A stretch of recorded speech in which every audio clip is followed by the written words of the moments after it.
दोस्तों इस वक्त असी सारे डिबडिबा पिंड उत्तर प्रदेश तो चल के रुद्रपुर तो ते गाजीपुर बॉर्डर ते पहुंचे हुए हैं। मेरे पिछे तुसी गाजीपुर का स्टेज देख रहे हो। नवरीत सिंह की जी शहादत हुई सी 26 जनवरी को ट्रैक्टर परेड वाले दिन, उस दिन तो लैके 15-18 दिन तो ये मुद्दा लगातार परिवार का सहयोग करने वास्ते ਵੱਖ-ਵੱਖ लोगों ने आवाज़ उठाई कि इस दे कतल की जांच होनी चाहिए तो दोषियों को सज़ा मिलनी चाहिए है। सरकार ने बड़ा आराम नाल कमिश्नर पुलिस ने बयान दे दिता कि इहदा जिहड़ा ट्रैक्टर पलटन दे नाल एक्सीडेंट दे नाल उहदी मौत हुई है और एक CCTV फुटेज लोगों की कचहरी में पेश करती ते जिहड़ा इलैक्ट्रॉनिक मीडिया मोदी साहब का पेड चैनल ने उन्होंने दोबारा उसनूं दिखा के ऐ पेश किया जिवें कि एक एक्सीडेंट में मौत हुई होंदी। असलीयत ये सीगी कि इस ते पहला गोली मारी गई है और गोली वजन तो बाद उसका जिहड़ा ट्रैक्टर का कंट्रोल सी जदों उहदे हत्थों बाहर हो गया,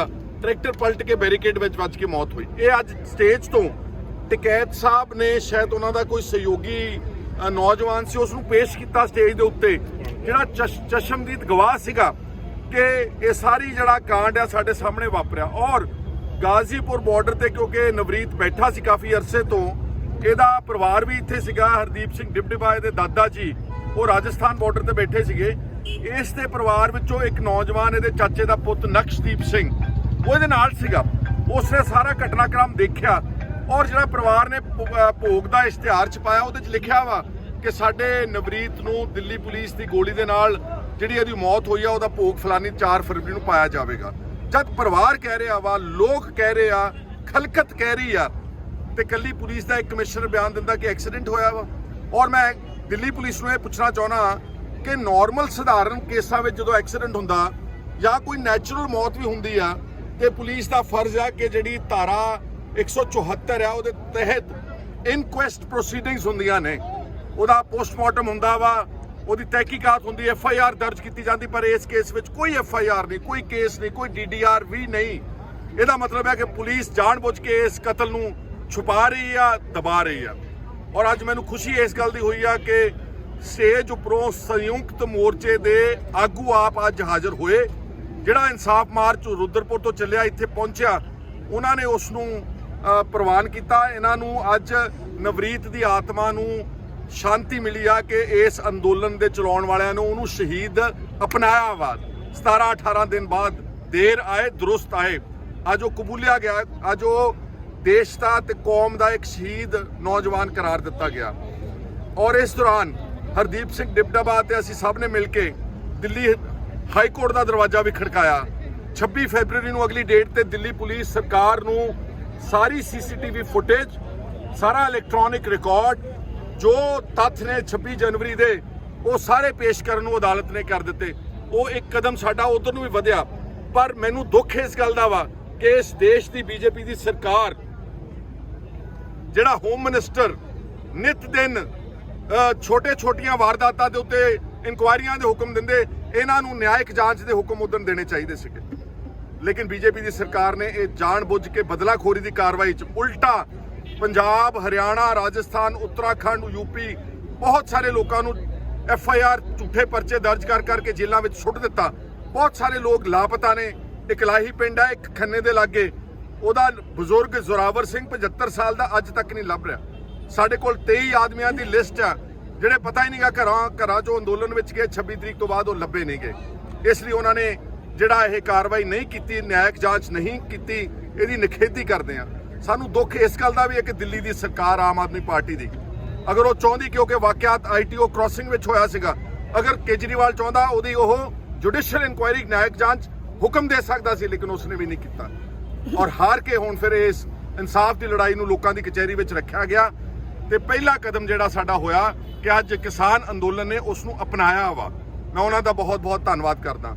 दूजी गल मैं अपने आगूआं नूं कहना चाहुंदा कि यह वक्त ना लड़न दा नहीं गा, ये वक्त है इकट्ठे होने का। कौन गदार कौन नहीं ये बात दियां गल्लां ने। अगर दीप सिद्धू भी आ वो भी साडा ही बच्चा वा, अगर लखा सिधाना वा वो किसी का भैन का, किसी का भरा वा, किसी का पुੱਤ आ, वो पिछले कई महीनों तो अंदोलन में बैठे हुए हैं। तो अज जे आपां उन्हां नूं चक के हवाले करता सरकार दे, उन्हां दे रहम ते छड्डता, वो कुचल देणगे, इन्हां नूं जानों भी मार सकते हैं। इसलिए बच के आपां सारे करिए, आपां सब इकट्ठे रहो।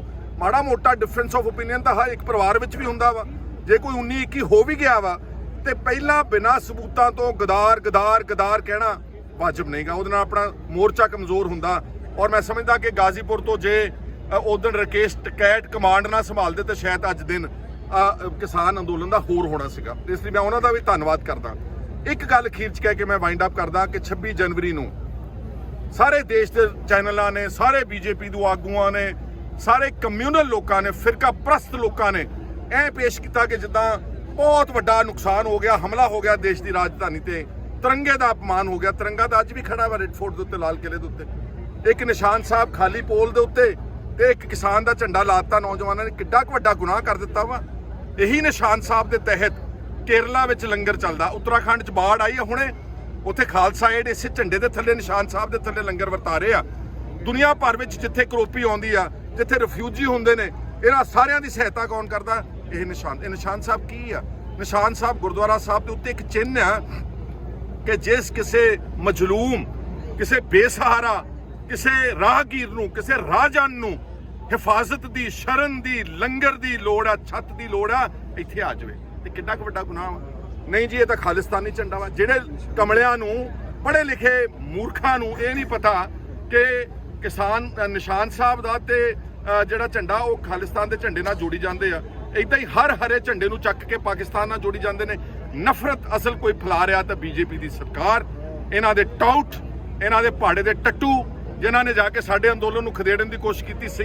ਸਿੰਘੂ ਤੇ ਕੁੰਡਲੀ ਬਾਰਡਰ ਵਿੱਚ ਜਾ ਕੇ ਹੁੱਲੜਬਾਜ਼ੀ ਕੀਤੀ ਤਾਂ ਕਿ ਇਸ ਸਾਰੇ ਅੰਦੋਲਨ ਨੂੰ ਧਰਮਾਂ ਦੀ ਲੜਾਈ ਬਣਾ ਦਿੱਤੀ ਜਾਵੇ। ਪਰ ਫਿਰ ਮੈਂ ਕਹਿਣਾ ਚਾਹੁੰਦਾ, ਬਹਾਦਰ ਲੋਕ ਨੇ ਇਸ ਦੇਸ਼ ਦੇ। ਹਰਿਆਣੇ ਦੇ ਸਾਡੇ ਜਾਟ ਵੀਰ, ਸਾਡੇ ਵੈਸਟਰਨ ਯੂਪੀ ਦੇ ਸਾਰੇ ਜਾਟ, ਗੁੱਜਰ, ਮੁਸਲਮਾਨ, ਸਾਰੀਆਂ ਬਰਾਦਰੀਆਂ ਨੇ ਇਹ ਸਾਰੀ ਗੱਲ ਨੂੰ ਛਿੱਕੇ ਤੇ ਟੰਗ ਕੇ ਨਕਾਰ ਦਿੱਤਾ। ਤਾਂ ਮੈਂ ਆਪਣੇ ਅੰਦੋਲਨ ਦੇ ਸੰਚਾਲਕਾਂ ਨੂੰ ਕਹਿੰਦਾ ਕਿ 26 ਵਾਲੇ ਘਟਨਾਕ੍ਰਮ ਤੋਂ ਡਰੋ ਨਾ, ਉਲਟਾ ਨਵਰੀਤ ਦਾ ਇਨਸਾਫ ਮੰਗੋ। ਸਾਡੇ ਕਿਸੇ ਵਿਅਕਤੀ ਨੇ ਕਿਸੇ ਬੱਸ ਨੂੰ ਅੱਗ ਨਹੀਂ ਲਾਈ, ਕਿਸੇ ਪਬਲਿਕ ਪ੍ਰਾਪਰਟੀ ਨੂੰ ਡੈਮੇਜ ਨਹੀਂ ਕੀਤਾ, ਕਿਸੇ ਬੰਦੇ ਦਾ ਕਤਲ ਨਹੀਂ ਕੀਤਾ, ਕਿਸੇ ਦੇ ਸੱਟ ਨਹੀਂ ਮਾਰੀ। ਉਲਟਾ ਸਾਡਾ ਬੱਚਾ ਮਰਿਆ ਨਵਰੀਤ ਸਿੰਘ, ਜਿਹੜਾ ਅੱਜ ਇੱਥੇ ਇਨਸਾਫ ਮਾਰਚ ਲੈ ਕੇ, ਉਹਦੀ ਜਾਂਚ ਤੁਸੀਂ ਮੰਗੋ। ਅੰਗਰੇਜ਼ੀ 'ਚ ਕਹਿੰਦੇ ਉਹਨੇ ਫਰੰਟ ਫੁੱਟ ਤੇ ਖੇਡੋ, ਮੋਹਰੇ ਆਣ ਕੇ ਅਗਰੈਸਿਵਲੀ ਸਰਕਾਰ ਨੂੰ ਇਸ ਕਚਹਿਰੀ ਵਿੱਚ ਲੈ ਕੇ ਆਓ ਤੇ ਇਸ ਦੀ ਇਨਸਾਫ ਦੀ ਲੜਾਈ ਨੂੰ ਆਪਾਂ ਅਗਲੇ ਪੜਾਅ ਵਿੱਚ ਲੈ ਕੇ ਜਾਵਾਂਗੇ। ਆਉਣ ਵਾਲੇ ਦਿਨਾਂ 'ਚ ਪੰਜਾਬ 'ਚ ਅਸੀਂ ਇਹਦੇ ਸ਼ਰਧਾਂਜਲੀ ਸਮਾਗਮ ਰੱਖ ਰਹੇ ਹਾਂ।